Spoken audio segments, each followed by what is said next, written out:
नमस्कार दोस्तों, आइए जानते हैं उत्तर प्रदेश की आज की ताजा और बड़ी खबरें। और आप अभी यूपी के किस जिले से इस वीडियो को देख रहे कमेंट में जरूर बताइए। आज की पहली खबर, मोदी सरकार ने रद्द किए 6 करोड़ राशन कार्ड। कहीं आपका नाम भी लिस्ट में तो नहीं? देश में अभी लगभग 20.4 करोड़ राशन कार्ड के जरिए 80 करोड़ से ज्यादा लोगों को मुफ्त राशन मिलता है। अब राशन कार्ड के डिजिटलीकरण के चलते सार्वजनिक वितरण प्रणाली में बड़ा बदलाव आया है। आपको बता दें कि वेरिफिकेशन के बाद लगभग 6 करोड़ राशन कार्ड फर्जी मिले हैं। इन राशन कार्डों को सरकार ने रद्द कर दिया है।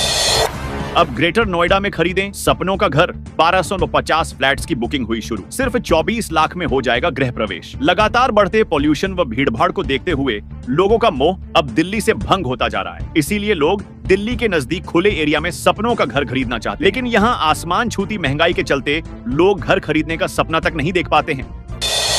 प्रदूषण के चलते दिल्ली सरकार के दफ्तरों में लागू हुआ वर्क फ्रॉम होम। 85% कर्मचारी घर से करेंगे काम। दिल्ली में प्रदूषण के बढ़ते स्तर के बीच आम आदमी पार्टी सरकार ने अपने 50% कर्मचारियों को घर से काम करने का निर्देश दिया है। नए साल से पहले इन कर्मचारियों को मिलेगा तोहफा। मानदेय में जल्द वृद्धि संभव। वित्त विभाग को भेजा गया पत्र। अक्टूबर में विधान भवन में मंत्री संदीप सिंह के साथ शिक्षा मित्रों के संगठन ने मुलाकात की थी। तब उन्होंने मानदेय बढ़ाने का प्रस्ताव जल्द ही मुख्यमंत्री योगी आदित्यनाथ के सामने रखने का आश्वासन दिया था। 9 सीटों पर वोटिंग के बीच योगी पहुंचे अयोध्या। बोले 500 साल में जो नहीं हुआ 2 साल में हो गया, क्योंकि केंद्र और यूपी में भाजपा सरकार यूपी में विधानसभा की 9 सीटों पर उपचुनाव के बीच सीएम योगी अयोध्या पहुंचे। कहा चंद मुट्ठी भर लोग, उनके पास बुद्धि, धन और भौतिक बल नहीं, तब भी वह हम पर हमला करने में सफल हुए। हमारी माँ बहनों की इज्जत से खेलने में सफल हुए। हमें गुलाम बनाने में सफल हुए। अपमान को झेलने को हम मजबूर हो गए। अखिलेश बोले बख्शेंगे नहीं। आईएएस समेत 10 के नाम गिनाए भाजपा। अफसरों से गुंडागर्दी करवा रही। बीजेपी बोली चुनाव रक्त रंजित करना चाहती है। सपा यूपी उपचुनाव की वोटिंग के बीच सपा प्रमुख अखिलेश यादव ने लखनऊ में अचानक प्रेस कॉन्फ्रेंस बुलाई। सपा कार्यालय में उन्होंने कहा चुनाव आयोग की इंद्रियां काम नहीं कर रही हैं। आयोग को न दिखाई दे रहा न सुनाई दे रहा, इसलिए इतनी शिकायत के बाद भी आयोग कोई कार्रवाई नहीं कर रहा। ऑपरेशन दृष्टि की आंखें खराब है। यूपी के इस जिले में 5 एवोडो उशफर सीसीटीवी कैमरे में 1200 एक्सटीवर्ड नहीं कर रहे काम। हो रही ये परेशानी बलिया जिले में। ऑपरेशन दृष्टि के तहत लगाए गए ज्यादातर सीसीटीवी कैमरे काम नहीं कर रहे हैं। यही वजह है कि अपराधियों की शिनाख्त न होने के कारण घटनाओं का खुलासा नहीं हो पा रहा है। सपा प्रत्याशी बोले अफसरों ने बूथ कैप्चरिंग कराई। मतगणना में नहीं जाऊंगा। आईडी चेक करने पर 5 पुलिस वाले सस्पेंड। 9 सीटों पर 89.3% वोटिंग। यूपी उपचुनाव में 9 विधानसभा सीटों पर वोटिंग खत्म हो चुकी है। कानपुर की सीसामऊ और मुरादाबाद की कुंदरकी में दिन भर काफी गहमा गहमी रही। भाजपा और सपा ने एक दूसरे पर फर्जी वोटिंग के आरोप लगाए। सपा मुखिया अखिलेश यादव ने लखनऊ में प्रेस कॉन्फ्रेंस कर अफसरों के नाम गिनाए। कहा ये अफसर वोटर को धमका रहे।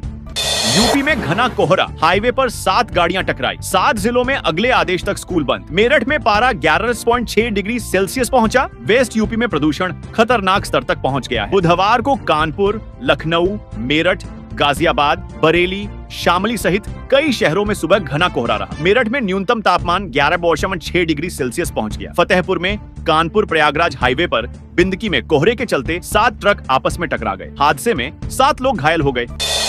आवासीय से कॉमर्शियल निर्माण का नियम बदल सकता। एलडीए 24 मीटर या उससे अधिक चौड़ी सड़क पर हो सकता कॉमर्शियल निर्माण। आवासीय से कॉमर्शियल निर्माण का नियम एलडीए बदल सकता है। आवासीय इलाके में 24 मीटर या उससे अधिक चौड़ी सड़क पर कॉमर्शियल निर्माण भी किया जा सकता है। दरअसल 4 दिसंबर को होने वाले एलडीए बोर्ड की बैठक में इस प्रस्ताव को लाने की तैयारी है। लखनऊ में पेट्रोल डीजल से महंगा हुआ सीएनजी 24 की जगह 9600 पायलट स्पॉट समाधान 5 रुपए पहुंचा रहे। शहर की 90,000 गाड़ियों पर पड़ेगा असर। लखनऊ में सीएनजी का रेट बढ़ गया है। 2.75 रुपए प्रति किलो के हिसाब से रेट बढ़ा है। अभी तक यह रेट 94 रुपए प्रति किलो था। अब यह रेट 96.75 रुपए हो गया है। लखनऊ के अलावा आगरा में भी रेट बढ़ाया गया है। लखनऊ में 10 साबरमती रिपोर्ट फिल्म की होगी स्क्रीनिंग। मुख्यमंत्री योगी आदित्यनाथ देखेंगे first day first show. BJP कार्यकर्ता जानेंगे गोधरा कांड का सच। मुख्यमंत्री योगी आदित्यनाथ 21 नवंबर को गोधरा कांड पर आधारित फिल्म द साबरमती रिपोर्ट देखने जाएंगे। सीएम योगी सुबह 11:30 बजे लखनऊ के फीनिक्स पलासियो मॉल में विशेष स्क्रीनिंग में फिल्म देखेंगे। लखनऊ में सस्ते दाम पर मिलेगा आटा, दाल और प्याजा पराग। बूथ पर भी मिलेगी सुविधा। 30 गाड़ियों को मंत्री ने दिखाई हरी झंडी। लखनऊ में सस्ते दाम पर आटा, दाल, चावल और प्याज मिलेगा। केंद्रीय राज्य मंत्री BL वर्मा ने बुधवार को दधार नब्बे चौराहे पर 30 गाड़ियों का काफिला रवाना किया। उन्होंने कहा कि जब तक सब्जियां, दाल, चावल और आटा सस्ता नहीं होता, यह अभियान जारी रहेगा। इसमें 30 गाड़ियां शहर के अलग अलग इलाकों में प्रतिदिन सुबह से लेकर शाम तक दौड़ेंगी।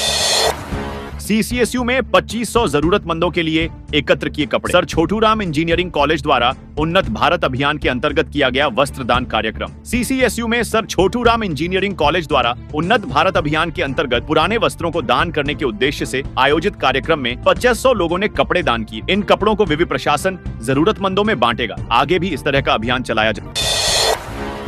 महामना कैंसर अस्पताल में लगी रेडिएशन मशीन मरीजों को उपचार में मिले सहूलियत। हर साल 1500 नए मरीजों का हो रहा इलाज। महामना पंडित मदन मोहन मालवीय कैंसर केंद्र एवं होमी भाभा कैंसर अस्पताल में इंडियन ऑयल कॉर्पोरेशन लिमिटेड की सहायता से एक अतिरिक्त ring Gentry linear accelerator halcyon elite radiation machine स्थापित की गई है। BHU अब समर्थ पोर्टल से नहीं लेगा PhD में दाखिले। विश्वविद्यालय प्रशासन अब अपने पोर्टल पर भरवाएगा फॉर्म। BHU अब समर्थ पोर्टल से PhD एडमिशन नहीं लेगा, वह अपने पोर्टल से ही फॉर्म भरवाएगा। इधर NTA से होने वाले डाटा ट्रांसफर के लिए MOU पर काम चल रहा है। 1 साल बाद भी अफसरों की खींचतान में लटका रोपवे का बिजली कनेक्शन। वजह जान लें। रोपवे के लिए बिजली कनेक्शन आवेदन के 1 साल बाद भी नहीं मिल सका है। इसके लिए कार्यदायी संस्था ने 9 सितंबर 2023 को कनेक्शन के लिए आवेदन दिया। उधर बिजली निगम ने कहा कि जगह नहीं मिल रही, इसलिए कनेक्शन नहीं दिया गया।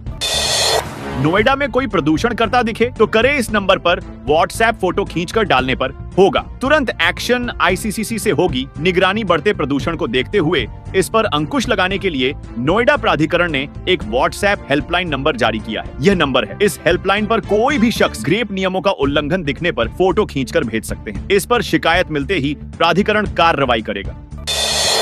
प्रयागराज के लिए 36 नई ट्रेन चलेंगी। महाकुंभ से पहले वाराणसी, अयोध्या, लखनऊ के लिए जारी होगा शेड्यूल। उत्तर रेलवे ने प्रयागराज में होने वाले महाकुंभ की तैयारियां तेज कर दी हैं। प्रयागराज महाकुंभ में श्रद्धालुओं को पहुंचाने के लिए उत्तर रेलवे का लखनऊ जोन में 26 नई गाड़ियां संचालित करेगा। इन ट्रेनों से एक दिन में 1 से 2 फेरे लगाए जाएंगे। इन 26 गाड़ियों का संचालन जोन के 3 स्टेशनों से होगा।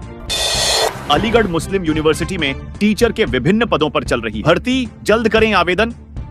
अलीगढ़ मुस्लिम यूनिवर्सिटी में नौकरी का सपना देख रहे उम्मीदवारों के लिए शानदार मौका है, क्योंकि अलीगढ़ मुस्लिम यूनिवर्सिटी ने TGT, PGT और PRT टीचर से पदों पर भर्ती निकाली।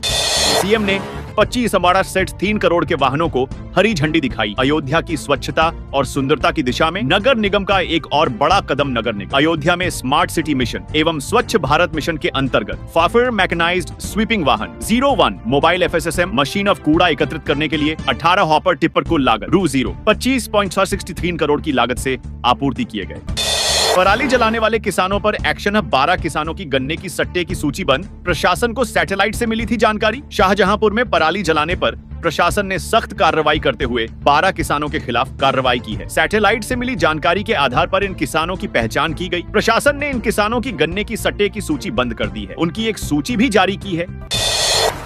CM ने अयोध्या से पर्यटन महाअभियान 2024 किया शुभारंभ। बोले 2023 में 48 करोड़ से अधिक पर्यटक आए, यानी यूपी की आबादी से करीब 2 गुना। मुख्यमंत्री योगी आदित्यनाथ ने बुधवार को अयोध्या से उत्तर प्रदेश में पर्यटन को बढ़ावा देने के लिए देखो अपना देश पीपल्स चॉइस 2024 महाअभियान का शुभारंभ किया। यह अभियान 25 नवंबर 2024 तक चलेगा, जिसमें प्रदेश वासियों को अपने पसंदीदा पर्यटन स्थलों को वोट करने और इस पहल में हिस्सा लेने का मौका मिलेगा।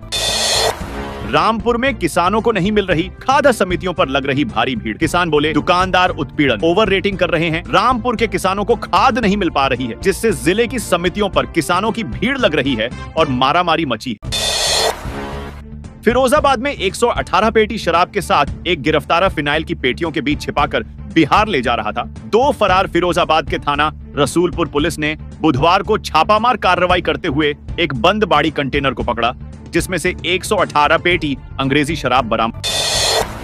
लखनऊ में खुलेगी दुनिया की 5वीं नाइट सफारी, देश की पहली। 900 एकड़ में हो रहा निर्माण। CM ने कहा जू बनेगा, जानवर लाएं। लखनऊ में देश की पहली नाइट सफारी खुलेगी। ये दुनिया की 5वीं नाइट सफारी होगी, जिसका काम दिसंबर 2026 में पूरा कर लिया।